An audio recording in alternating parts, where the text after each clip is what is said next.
आ गई महारानी नौकरी करके। नौकरी करके 4 पैसे क्या कमाती है, रसोई में देरी से आती है। हम दोनों है ना इसकी नौकरानी, जो इसको गरम गरम खाना बना कर देंगी। इसने तो हम लोगों को नौकरानी ही समझ रखा है, तभी तो आकर अपने कमरे में पसर जाती है और फिर खाना बनाने के बाद खाना खाने आती है। बड़ी बहू शिप्रा अपनी देवरानी रीत से बोली। रीत बोली, हाँ भाभी, देखना इसके माँ बाप ने इसको ज़रा भी संस्कार नहीं दिए लगता है, तभी तो सिर्फ नौकरी पर जाना ही आता है इसे। वरना संस्कार होते तो पहले घर के सारे काम निपटाती, बाद में ऑफिस जाती। शिप्रा बोली, कैसी संस्कारहीन देवरानी मिली है हमें। सच कह रही हो तुम। हमारे माता पिता ने हमें इतने अच्छे संस्कार दिए थे, तभी तो हम आज पूरा घर अच्छे से संभाल रहे हैं। और एक ये है जो सुबह सवेरे नौकरी पर जाकर अपने आप को तीसमार खां समझती है।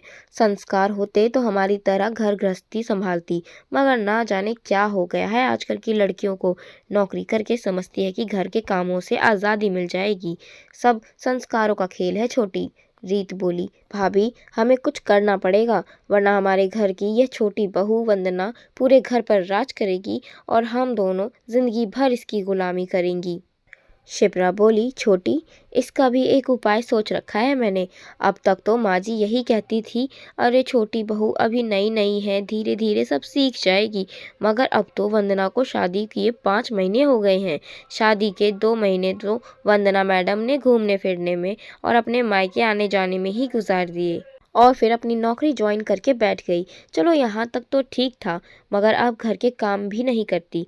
आज रात को माँ जी से इसकी शिकायत ना लगाई तो मेरा नाम भी शिप्रा नहीं। आज तो माँ जी को बताना ही पड़ेगा कि इनकी छोटी बहू में संस्कारों की जो कमी है आपको पूरी करनी पड़ेगी। थोड़ी देर में वंदना अपने कमरे से रसोई में आकर बोली, भाभी आजकल ऑफिस में बहुत काम बढ़ गया है।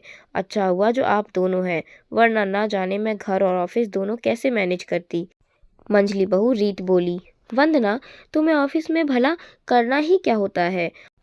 ऑफिस की कुर्सी पर बैठे बैठे ही तो काम करती होगी, मगर यहाँ हम दोनों बेचारी पूरा दिन लगी रहती है। तुमसे ज़्यादा थकान वाले काम तो हम करती हैं, फिर भी कभी तुम्हारी तरह काम की शिकायत नहीं करती। शिप्रा भी कहाँ चुप रहने वाली थी, वह बोली, हाँ वंदना, रीत बिल्कुल सही कह रही है। तुम तो ऑफिस से आकर बिस्तर पर फैल जाती हो और हम दोनों बेचारी दिन भर घर की रसोई में कुछ न कुछ बना रही होती हैं।